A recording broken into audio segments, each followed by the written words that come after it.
আসসালামু আলাইকুম। আশা করি সবাই ভালো আছেন। প্রায় 2 মাস পর ইউটিউবের জন্য একটু বড় ভিডিও বানালাম। যদিও ভিডিওটা তেমন বড় না, প্রায় 3 মিনিটের মতো একটা ভিডিও। তো আমি সব সময় চাই আমি ইউটিউবে নিয়মিত ভিডিও দেব, কিন্তু সব সময় পারিপার্শ্বিক অবস্থা বিবেচনায় ভিডিও দেওয়া হয় না। আর যখন গ্যাপ পড়ে, মোটামুটি অনেক লম্বা একটা গ্যাপ পড়ে যায়। তো এখন থেকে যদি সম্ভব হয় আমি নিয়মিত ভিডিও দিব। আমার সবসময় ইচ্ছে থাকে, কিন্তু আমি আসলে সব কিছু মিলিয়ে ভিডিও দিতে পারি না। তো আলহামদুলিল্লাহ গতকাল বিকেলবেলা আমি মালয়েশিয়া এসে পৌঁছেছি।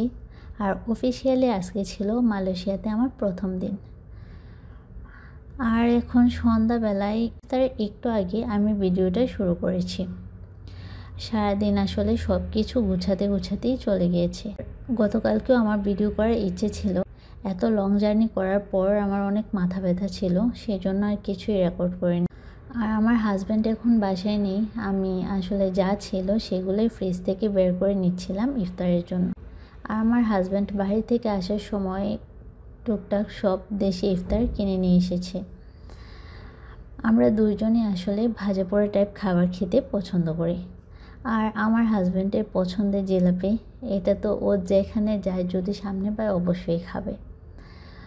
আর আজকে মুড়িও নিয়ে এসেছে, কালকে ইফতারের সময় মুড়ি ছিল না। ইফতার করে আবার আমাদের বের হওয়ার ইচ্ছে। তো ইফতার করে বের হতেই আকাশে বিদ্যুৎ চমকানো শুরু হয়ে গেল। ভাবছিলাম যাব কি যাব না, বাইরে বুঝতে পারছিলাম না। তো অনেকক্ষণ বিদ্যুৎ চমকানোর পরও যখন দেখলাম তেমন বৃষ্টি আসছিল না, হালকা ফোঁটা ফোঁটা বৃষ্টি পড়ছিল। তো আমরা ভাবলাম একটু দরকারি জিনিসগুলো কিনে নিয়ে আসি। আমাদের বাসা থেকে 15-20 মিনিটের মতো লাগে, ওইখানে বাঙালি দোকান আছে, তো ওইখানে যাওয়ার ইচ্ছে ছিল আর কি। তো আমরা ওইখানে যাচ্ছিলাম, যাওয়ার সময়ও বৃষ্টি আসেনি। কিন্তু যখনই আমরা দোকানে গিয়ে পৌঁছালাম তখনই মোটামুটি জোরে বৃষ্টি পড়া শুরু হলো।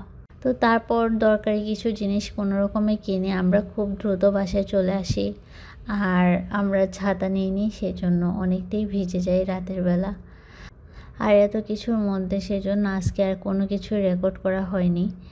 ভিডিওটা ছোট হলেও আমি আমার প্রথম দিনটা আলাদাভাবে রেকর্ড করতে চেয়েছিলাম, সেজন্য এতটুকু পার্টি আলাদাভাবে আপলোড করছি।